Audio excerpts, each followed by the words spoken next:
Assalamualaikum warahmatullahi wabarakatuh. Viral di sosial media di saat Prabowo menghadiri Hari Buruh di Monas dan menanyakan apakah MBG bermanfaat atau tidak, dan buruh menjawab tidak. Dan ini benar-benar membuat Ketua Aliansi Buruh di belakang Prabowo mengucap aduh. Dan ini benar-benar cukup memalukan sekali. Padahal Prabowo berharap sekali kalau jawabannya adalah iya, dan ini mengundang berbagai komentar netizen di sosial media. Baik, langsung saja kita simak videonya.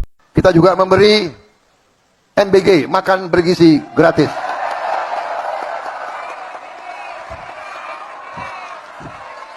Saya bertanya kepada saudara-saudara, MBG bermanfaat atau tidak?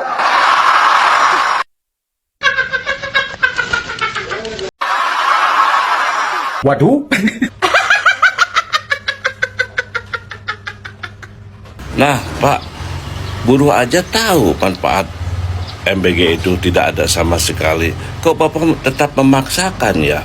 Gue tahu nih, kalau gue bikin konten dan protes tentang MBG, pasti tidak terlalu banyak ditayangkan oleh Tok-Tok. Gak tahu ya, mungkin Tok-Tok juga sudah dibungkam.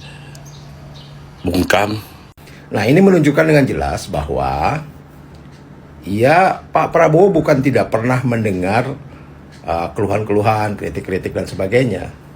Cuma masalahnya Pak Prabowo cuma mau mendengar apa yang mau dia dengar.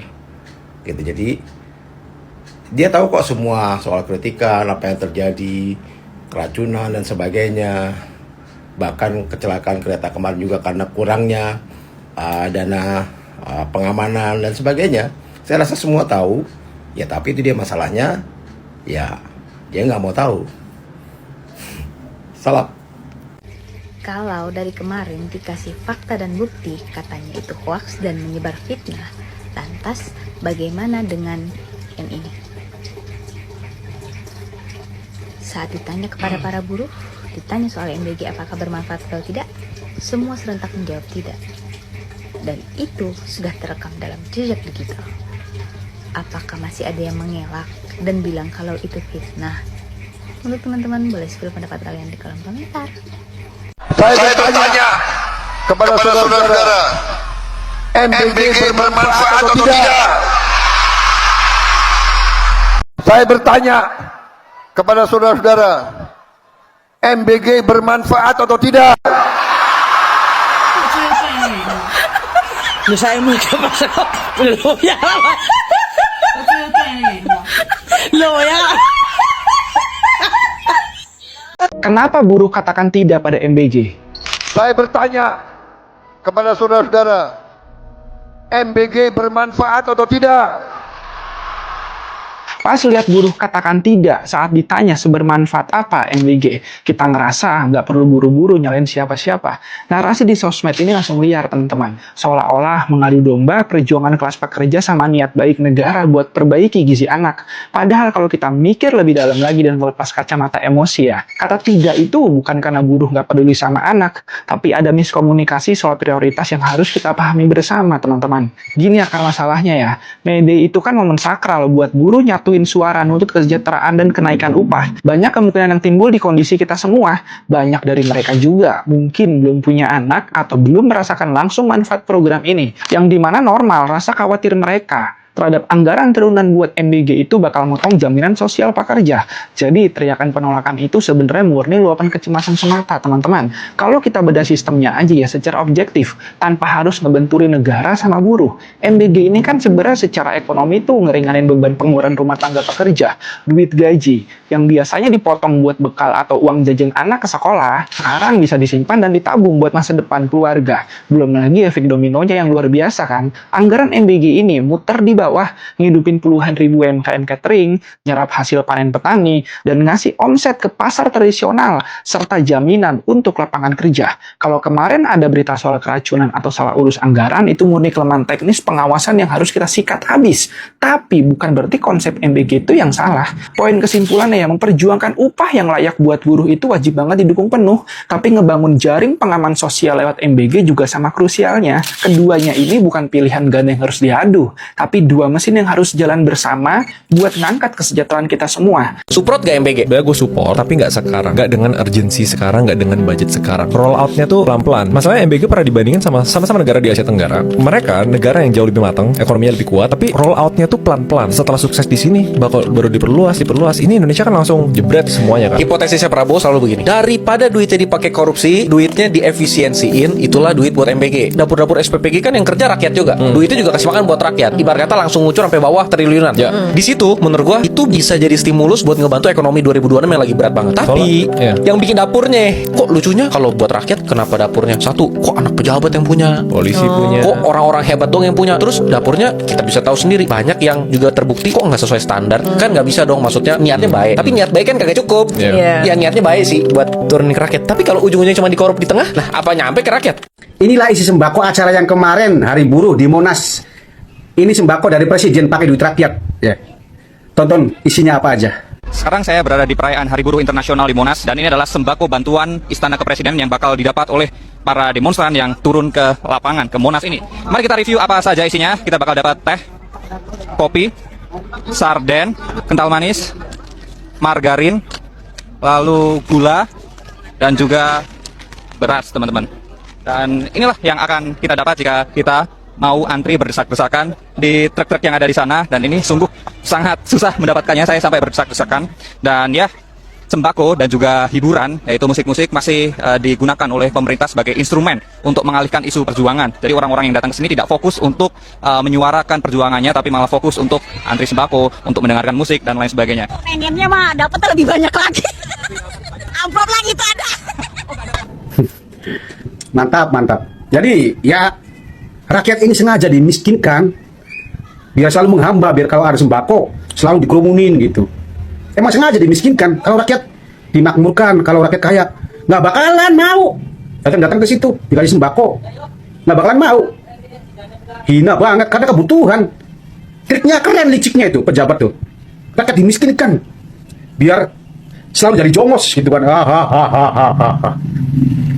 Jadi yang tadinya kritik jadi sibuk karena kekurangan pemasukan, nggak ada pekerjaan, jadi fokus, nyari buat kehidupan.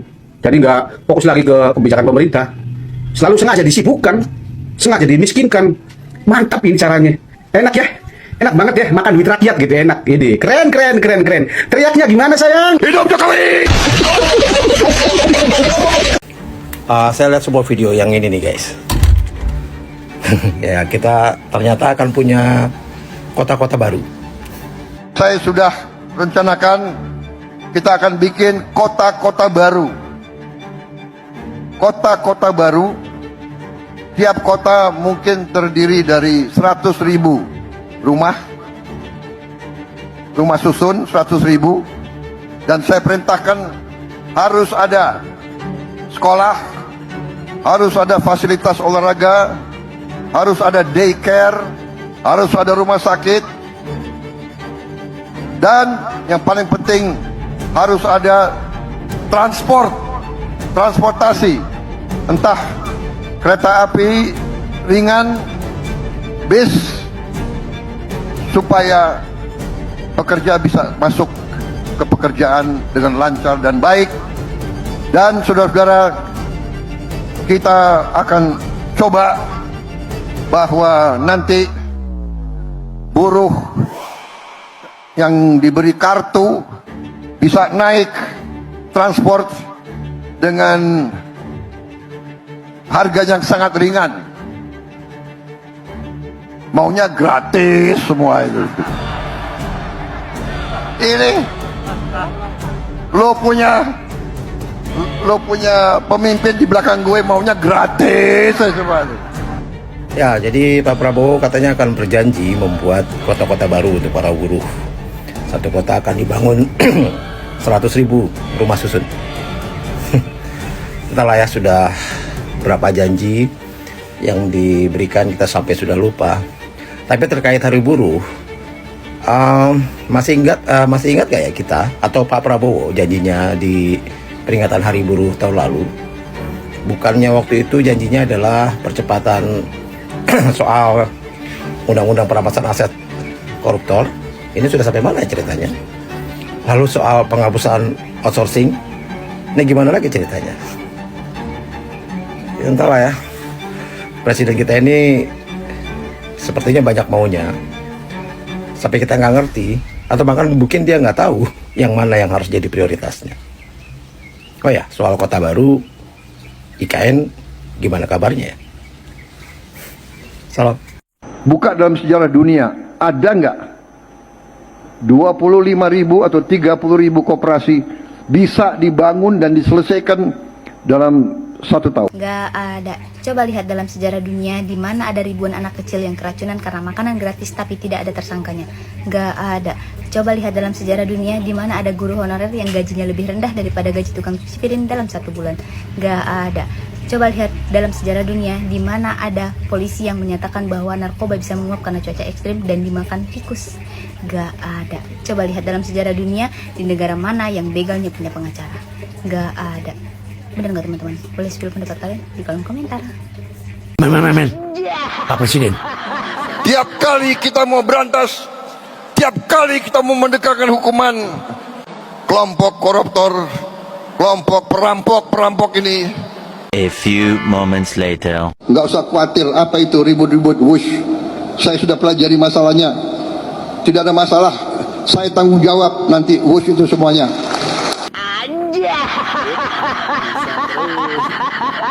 Saudara, program makan bergizi gratis di Kabupaten Brebes, Jawa Tengah menuai polemik setelah beredarnya angket surat pernyataan untuk orang tua siswa. Surat itu meminta persetujuan orang tua murid, salah satunya tidak menuntut apabila murid keracunan makan program MBG. Halo guys, ada updatean dari MBG. Sudah tahu pastinya ya, bahwa bukan hanya pegawainya yang akan diangkat jadi ASN, tapi juga akan diberikan fasilitas bagi para penyuluh atau surveyornya. Pak Presiden tadi menyampaikan akan memberikan bantuan motor kepada seluruh penyuluh di Indonesia untuk meringankan sekaligus bekerja dalam mendistribusikan MBG. Motor ini khusus para penyuluh KB dan PLKB. Ya, jadi para penyuluh ini akan diberikan motor ya untuk mempermudah mobilitas lah katanya. Sementara itu, nasib para gurunya seperti ini. Ibu bilang sabar, kami sudah tidak bisa sabar Ibu. Beli bensin nggak bisa, harus sabar. Ya, jadi beginilah. Bagi-bagi motor, bagi para surveyor MBG bisa, memberikan 16 triliun, bagi hutan di Brasil bisa, kasih 17 triliun untuk nongkrong bareng Donald Trump bisa, 400 triliun untuk koperasi Merah Putih bisa. Tapi untuk bayar gaji guru nggak ada duitnya. Salam. Saudara-saudara, kita jangan jadi bangsa yang rendah diri, minder. Selalu bangsa asing yang hebat. Banyak negara sekarang belajar MBG ke kita. Banyak belajar MBG ke kita. Di mana ada negara bisa memberi makan lebih 60 juta orang, ya kan, 5 kali seminggu, yang ibu-ibu hamil diantar makan. Ya, Anda simak pidato Presiden itu ya. Kita nggak boleh menjadi bangsa yang minder. Betul Pak Presiden. Kami justru ingin sekali tidak menjadi bangsa yang minder dengan pemimpin yang kuat, pemimpin yang jujur, pemimpin yang komitmen dengan rakyatnya, Pak. Pertanyaan sederhana saya, Pak. Kalau kita mau bangga, kira-kira apa yang kita banggain, Pak? Apa, Pak, kira-kira yang kita bisa banggain ke dunia internasional, Pak? Masa urusan makan kita banggain ke dunia internasional, Pak? Apa, Pak, kira-kira? Dari sisi pertahanan atau dari sisi teknologi, apa sih yang kira-kira kita banggakan? Atau misalnya kita unggul, Bapak bilang kan kelapa sawit, apa kira-kira yang mau kita andalkan ke dunia, Pak? Atau nikel, Pak? Apa yang mau kita banggakan ke dunia, Pak? Kan semua udah diambil Cina, Pak. Kelapa sawit juga sudah semua, Pak. Hampir semua, Pak. Investasinya asing, Pak. Kekuasaannya ya asing, Pak. Apa kira-kira yang mau kita bayangin? Kita tidak menjadi importir kelapa sawit nomor 1 dunia kok, Pak. Enggak, Pak. Apa mau kita? Kalau kita banggain itu juga apa sih sebetulnya feedbacknya untuk rakyat makmur? Pertanyaan sederhananya itu. Nah, saya kemudian berpikir bahwa kita baru menjalankan program MBG yang baru berjalan 1 tahun, lebih sedikit ya. Kemudian ada negara-negara yang datang ke Indonesia belajar tentang MBG Indonesia. Bukan belajar tentang MBG, Pak. Mereka mau meneliti, Pak, tentang MBG di Indonesia, Pak. Pasti heran, Pak. Masa dalam 1 tahun kasih makan 60 juta orang dengan keadaan begini? Ya, pantas kalau banyak yang keracunan, Pak. Pantas kalau banyak dapur yang tidak memenuhi standar, Pak. Ya, justru proyek MBG yang Anda programkan itu, Anda gelontorkan dana gila-gilaan itu, ujung-ujungnya kan belanja kaos kaki, belanja laptop. Mata saya burem, Pak Presiden. Burem, Pak. Saya nggak bisa ngelihat janji 19 juta lapangan pekerjaan sudah terwujud atau enggak, Pak. Karena mata saya burem, Pak. Saya juga nggak melihat, Pak, janji pemberantasan korupsi, Pak. Karena mata saya burem tuh, Pak. Nggak bisa lihat, Pak. Mata saya burem, Pak. Jadi saya juga nggak melihat tuh, Pak. Janji Bapak mau memberantas kemiskinan, katanya mau menghilangkan kemiskinan dari muka bumi Indonesia ini, Pak. Mana, Pak? Saya juga nggak bisa melihat janji Bapak tuh wujudnya, Pak. Menggratiskan transportasi, pendidikan, sampai kuliah, semuanya gratis lah, Pak. Saya juga belum melihat tuh, Pak, wujud dari janji itu. Indonesia bikin mobil sendiri, motor sendiri, sepatu sendiri, semuanya sendiri. Indonesia berdikari lah semuanya. Indonesia sejahtera lah, Pak. Burem mata saya, Pak, sampai nggak ngelihat, Pak. Ya ampun, Pak, tolong, Pak, apa obatnya ini, Pak? Insto atau air ludah nih, Pak? Coba dilihat, Pak. Tiup, Pak. Tiup, Pak. Aduh, burem nih, Pak. Aduh.